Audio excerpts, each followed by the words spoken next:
करवा चौथ व्रत की कहानी, जिसमें एक पतिव्रता पत्नी करवा चौथ कथा से अपने मरे हुए पति को पुनर्जीवित कर देती है। प्रत्येक वर्ष कार्तिक महीने के कृष्ण पक्ष की चतुर्थी को करवा चौथ मनाया जाता है। तो चलिए करवा चौथ की कहानी पढ़ते हैं। एक बार की बात है, एक साहूकार के 7 बेटे और एक बेटी करवा थी। बेटी का विवाह हो चुका था। बेटी अपनी मायके आई थी। सातों भाई अपनी इकलौती बहन को बहुत प्यार करते थे, अपनी बहन का पूरा ध्यान रखते थे। जब करवा मायके में आई हुई थी तो एक दिन शाम को सभी भोजन करने के लिए बैठे थे। कार्तिक मास के कृष्ण पक्ष की चतुर्थी तिथि थी। अतः घर में साहूकार की सभी बहुओं ने और साहूकार की बेटी करवा ने चतुर्थी चौथ का व्रत रखा हुआ था। जब साहूकार के सभी बेटे भोजन के लिए बैठे तो उन्होंने अपनी बहन को भोजन करने के लिए कहा। भाइयों का भोजन करने के लिए बुलाने पर बहन ने कहा, भाई अभी चांद नहीं निकला है, जब चांद निकल जाएगा तब मैं चांद को अर्घ देकर व्रत पूरा करके ही भोजन करूंगी। करवा के ऐसे कहने पर भाइयों को बड़ी चिंता हुई कि बहन भूखी है और अभी चांद भी नहीं निकला है। ऐसे में 7 भाइयों में से सबसे छोटा भाई बाहर जाकर किसी दूर के पेड़ पर जाकर उसमें अग्नि जलाकर उसमें एक छलनी लगाकर बहन के पास आया और बहन को कहने लगा, देखो बहन, चांद निकल आया है, अब खाना खा लो।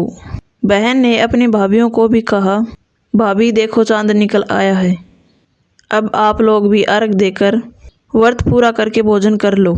भाभियों ने ननद करवा की बात सुनकर कहा, ननद ये चांद तुम्हारा आया है, हमारा नहीं। ऐसा कहने के बाद ही करवा अकेले ही भोजन करने बैठ जाती है।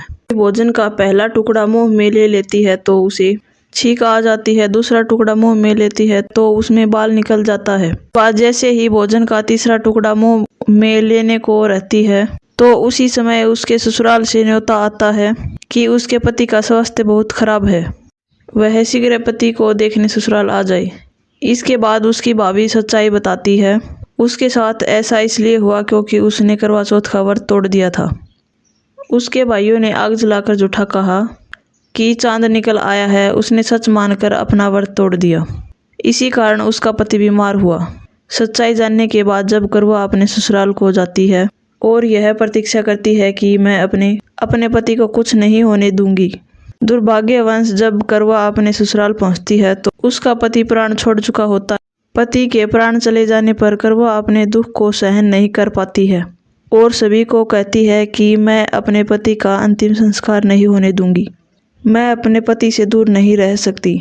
मैं एक पतिव्रता और सतीत्व की शक्ति से अपने पति के प्राणों को वापस लाऊंगी।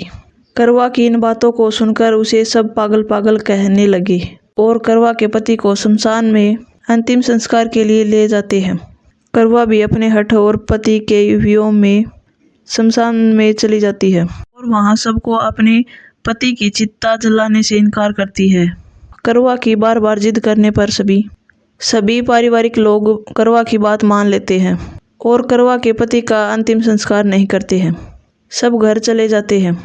करवा अपने मर्द पति को लेकर दूर कहीं एक झोपड़ी में रहने लग जाती है और अपने पति को जीवित करने के लिए भगवान की पूजा व्रत आदि करने लग जाती है। 1 साल बीत जाता है। करवा उसी दिन का इंतजार करती है जब उसने अपने मायके में चतुर्थी का व्रत तोड़ा था। 1 वर्ष बीतने के बाद जब फिर से वही कार्तिक मास की चौथ चतुर्थी का दिन आता है तो करवा अपने पति के प्राणों के लिए निर्जला करवा चौथ का व्रत रखती है। करवा अपने पति को पुनर्जीवित करने के लिए माँ जगदम्बे से प्रार्थना करती है कि मेरे पति के प्राणों को वापस लाए, मुझे मेरा सुहाग वापस लौटाई। जब करवा का यह व्रत पूरा होने को रहता है तो उसके व्रत से माँ प्रसन्न हो जाती है और उसे कहती है कि यदि तुम अपने पति के प्राणों को वापस पाना चाहती हो तो अपनी सबसे छोटी भाभी के पास जाओ, वही तुम्हारे पति के प्राणों को वापस ला सकती है। क्योंकि करवा का व्रत तोड़ने का कारण उसका सबसे छोटा भाई ही था। उसी ने पेड़ पर अग्नि जलाकर झूठा कहा था कि चांद निकल आया है।